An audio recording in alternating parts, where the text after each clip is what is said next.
Hey there, I'm Charlie Bowen, an adjunct professor here at Marshall University, and I'm here to teach you about news writing.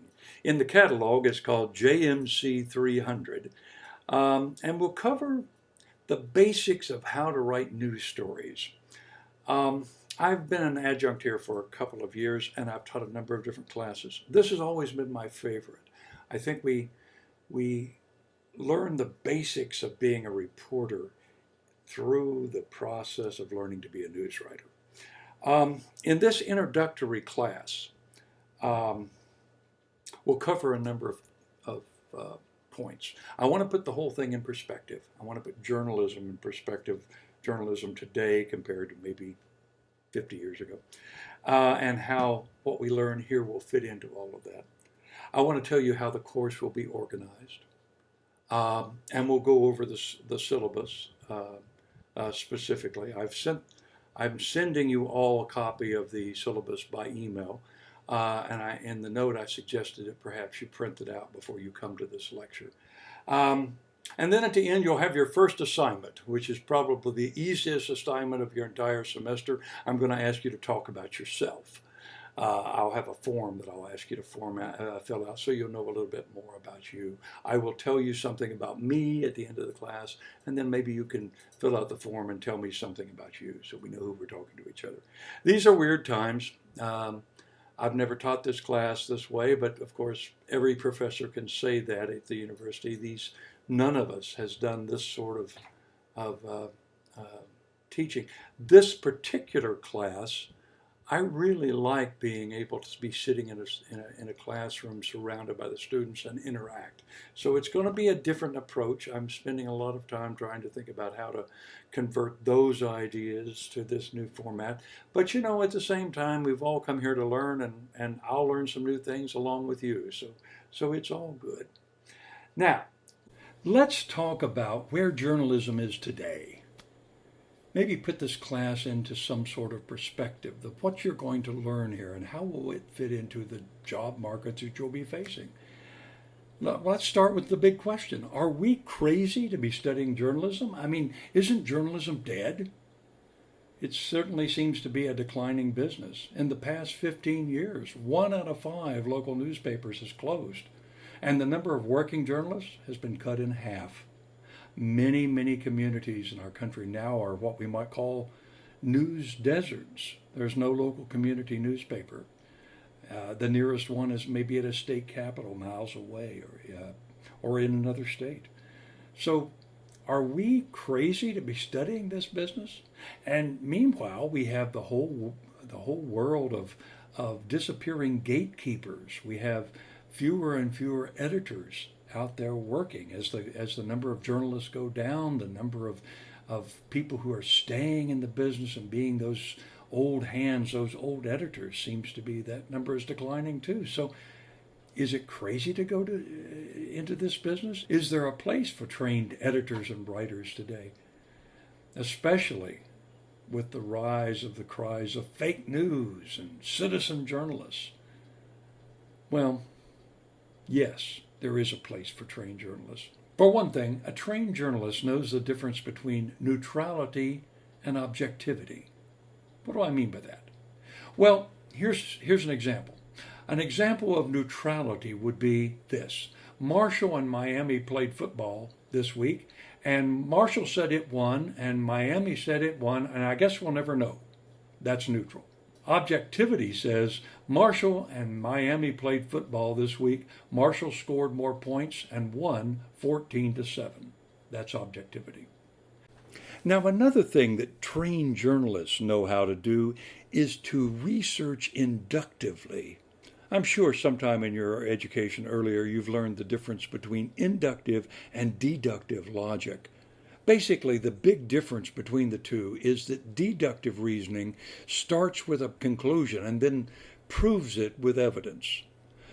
Inductive reasoning goes the other direction. It starts with observations and builds toward a conclusion.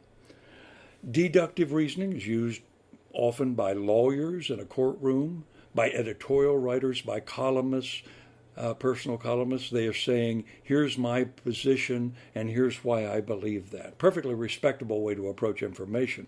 Inductive logic starts with what you're observing in front of you and builds on that to a conclusion. Inductive logic is used by detectives, by scientists, and by good reporters. Something else that's special about the two differences: deductive logic doesn't really give you new information. It says, this is what I believe, and here's why. Inductive reasoning almost always leads to new information. I have a really good example of how good journalists use inductive reasoning. Think back 3 years. There was a horrible event in Charlottesville, Virginia. You may remember a huge rally of white supremacists all through the city of Charlottesville. And the whole thing turned even worse on a Saturday afternoon when a man drove a Dodge Charger into a crowd of counter-protesters. One woman was killed and 19 others were injured. 500 miles away in Toledo, Ohio, it was a quiet afternoon in the newsroom, and a copy editor by the name of Tommy Gallagher was working on the photo desk. He was going through pictures that were coming in from the wire services from that protest and from the event with the car. And he noticed something, that the car that was driving into the crowd had Ohio license plates. By blowing up the image on his computer, Gallagher discovered a registration tag that bore the number 48. He knew that that registration number, 48, meant that the car was registered in Lucas County, which is where his town, Toledo, was. Now, Gallagher didn't jump to a conclusion. He didn't assume that this driver was from Toledo, but what he knew inductively was certainly that car had been registered in Toledo. That was enough information to call his editors. People came in from all over. As I say, it was a sleepy Saturday in Toledo, and so there weren't that many people in the newsroom. But they came in when they found out that this terrible story in Charlottesville might have a local connection. Within hours, reporters and editors were scouring for more information. A source at the Department of Motor Vehicles there told them who the car was registered. For the first time, long before the authorities released the name of the suspect, the people in the Toledo Blade newsroom knew the name James Alex Fields, Jr., who turned out to be the driver of the car. They even had the name of his mother, who lived in Toledo, and they were able to interview her. She had no idea her son was in Charlottesville that day, and had no idea that he was behind the wheel of the car. Over the last 3 years, the case has gone to court. James Fields has pleaded guilty. He is sentenced to more than 400 years in prison, and he's serving in West Virginia in a federal prison near Morgantown. All of that is a great example of how to use inductive reasoning. Gallagher saw the car had Ohio license plates. He blew up the picture and found the number 48. That brought a new piece of information, that the car was from Lucas County. Registration led to a name, James Fields. That name led to them to search telephone directories. They found James Fields. They found his mother. They went to interview her.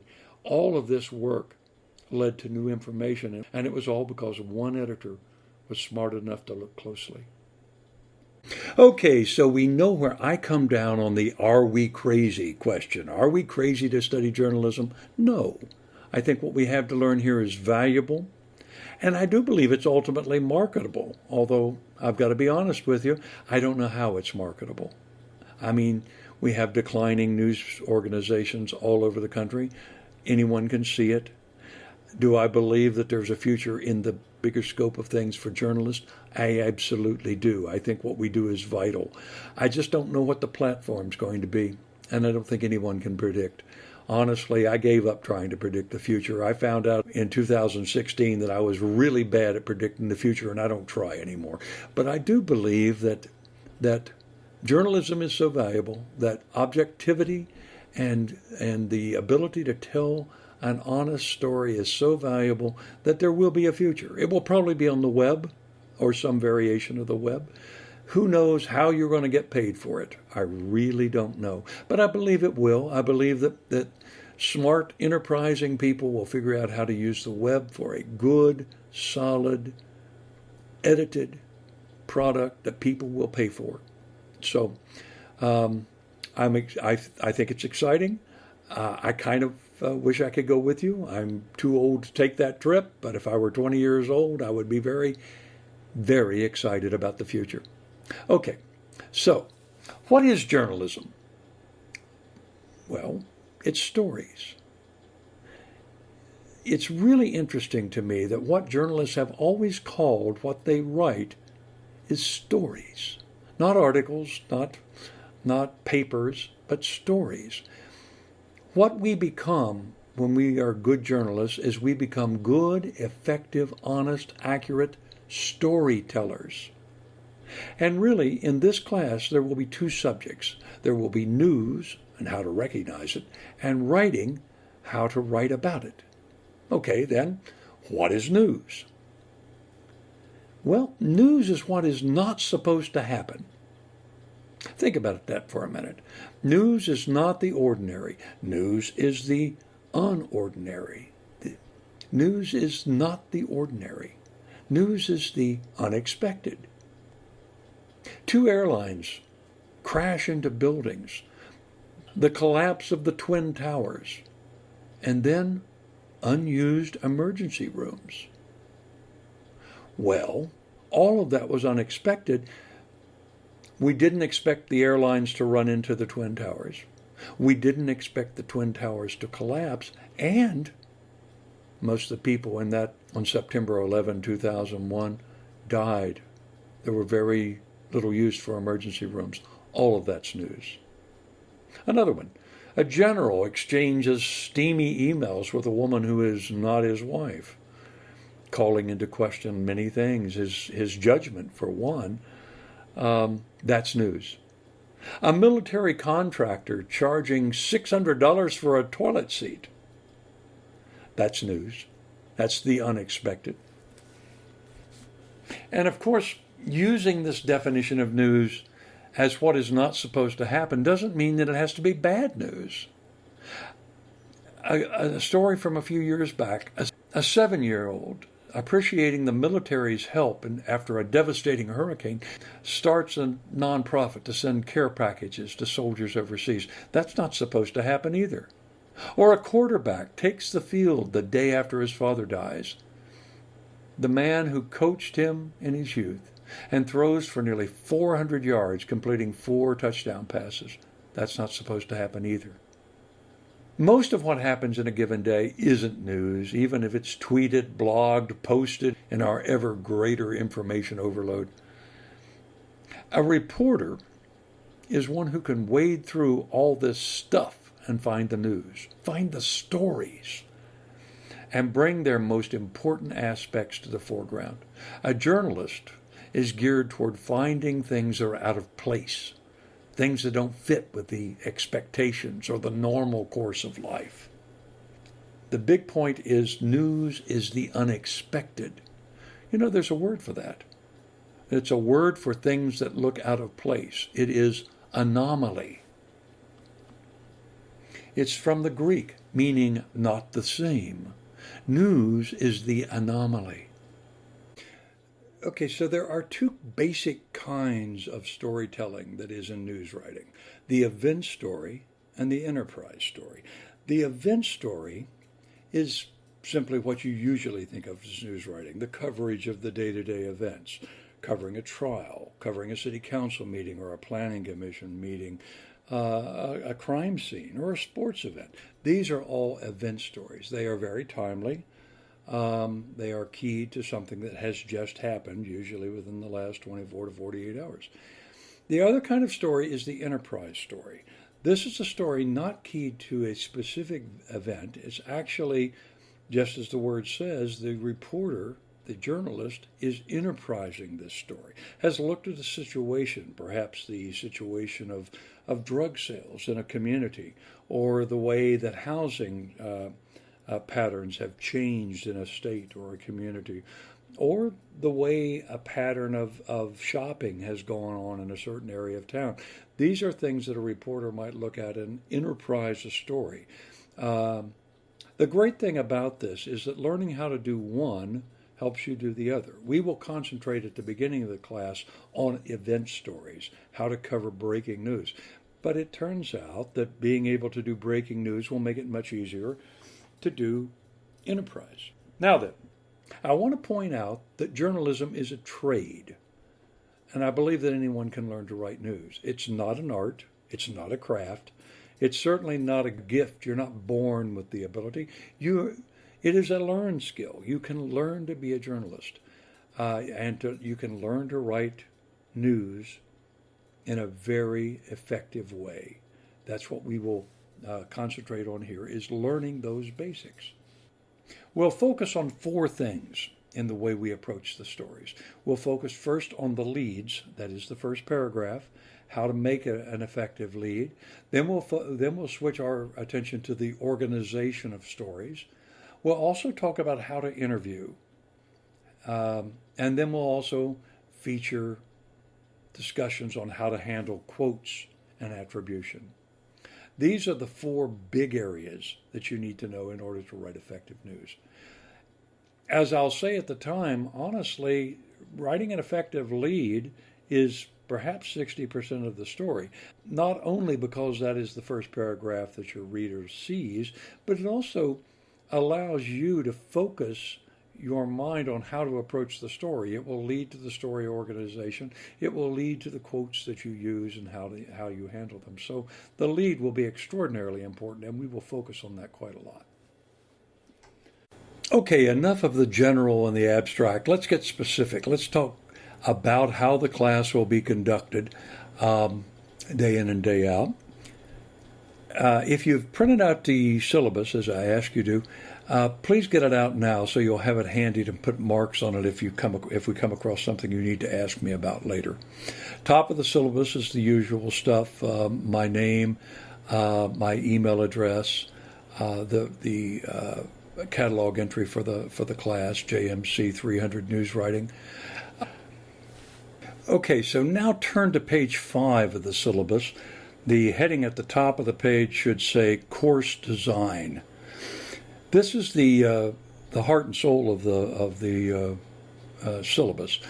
It says that this is primarily a writing course. You're going to learn writing by writing. So in the class, we're going to do three main things. We're going to talk about writing, covering topics ranging from effective leads, classic news stories, organization, use of quotes, and basic techniques for writing clear and concisely. Number 2, you'll often write on a timed writing assignment. This is to help you learn how to write on deadline. Twice during the semester, one of those weekly sessions will be devoted to a real-time online class interview with a guest speaker. You'll then cover that visit in a writing assignment. We'll have 2 guests, both of them former journalists, and I'll talk about that in a minute. What we will do then is we'll all gather in real time for that session, and everyone in the class will have questions for the guest. We'll talk more about how to do that as we get closer, but that's why it's important to make sure you're present for those real-time sessions, because that's the key of doing that writing assignment. The third thing is, at least once a semester, you'll be asked to cover and write about a speech by a visiting expert, probably during the evening. Because of the COVID-19 pandemic, this event can't be in person like it usually is, but we'll do the next best thing. We'll cover the pre-recorded speech, but it'll be on deadline. You'll cover it starting at 7:30 or so and have the story in by midnight. So that will be your only daily deadline assignment. A special emphasis will be given to perfecting 4 areas throughout the semester: the writing of effective leads, the logical organization of news stories in traditional inverted pyramid, and variations on this organization called soft news leads. We'll talk more about that when the time comes. Effective interview techniques, and the proper handling of quotations and attribution. Weekly projects will focus on these goals and related topics. Now, obviously, as usual, in all classes, you're expected to do your own work. You know, it might be a good idea to occasionally have another student read over your work. Remember, journalism is public rather than private reading, so peer review editing is kind of built into the planning. Still, you're clearly expected to do your own work, and any plagiarism will be dealt with severely, but I don't need to tell you that. Next on page 5 is the assignments and grading policy. The grades are based on 3 broad areas. You'll have regular writing assignments. They'll be turned into folders that I'll create in Blackboard. You'll get 1 grade on the writing assignments, combining both the content and the mechanics. Grammatical errors will significantly hurt your grade. If you make a gross factual error in a writing assignment, it can be disastrous. You can receive a 0 for the assignment. I know that sounds severe, but your credibility as a journalist can be quickly lost if you make such serious factual errors. So it's imperative that you learn from the outset not to make them. So nearly half of your grade will come from these regular writing assignments. In addition, you'll have a midterm exam, and it will test your knowledge of material we've covered by that date, mostly about writing good leads by that point. Finally, at the end of the semester, instead of a final exam, you'll write a comprehensive 2,000 to 2,500 word enterprise in-depth news story on a major issue or topic. The report will include material gleaned from at least 2 interviews that you've done as your independent research. The report will be due during the last week of classes and submitted through Blackboard. And this project should represent your best work to date, demonstrate all that you've learned in the course. If you'll turn the page, you'll see the point breakdown. The regular writing assignments will represent 50% of your final grade. The midterm exam will be 20%, and the final paper will be 30%. The grading scale is the usual, A 92 to 100 points percent, B 84 to 91, C 77 to 83, etc. Okay, below the grading scale is perhaps the most important part of the syllabus. It's the schedule of what we will be doing this semester. As I say here, it's only a guide. There are lots of things that can change this schedule. Illnesses, power outages, COVID surges, whatever. But at this point in January, this is how I think the semester will go. And it tells you day to day, each class period, what we'll probably be taking up. As you see here on the schedule, this is Monday, January 10, and we have a class overview and introduction. That's what this is. On Wednesday, we'll have a bit of a get acquainted session, and I'll have an in-class writing assignment to do there. The following Monday, where is a national holiday, will not meet that day, so on. So you can check this schedule day each week to see what we will probably be doing that week. You'll also notice, you may notice that there's a kind of a difference, at least there's a difference in my mind, between Monday and Wednesday. Mondays I tend to think of as lecture days. Here is where I'll probably in most weeks be taking up bigger subjects that will introducing new ideas or expanding on something we've already talked about. Wednesdays, more often than not, is a working day. It's I'll have a guest for you to interview or an in-class exercise where you'll be able to work with the material that we've learned so far. So it's not always the case, but often Monday and Wednesday will differentiate that way. Monday being more lecture, Wednesday being more exercise. You may notice there is an odd thing in the schedule, something called BALMS. If you look on Wednesday, January 19th, we have BALMS number 1 and 2. The following week, we have BALMS 3, 4, and 5. What the heck is that? Well, BALM is my clever little way of saying bits from Old Man Bowen. They are little tightly written tips on what to do, on how to write effective leads, on how to handle quotes effectively. There'll be about a dozen of them, I think, before it's over. Many of my students like to hold on to them after they leave the class. They're just as good reminders of good practices in news writing.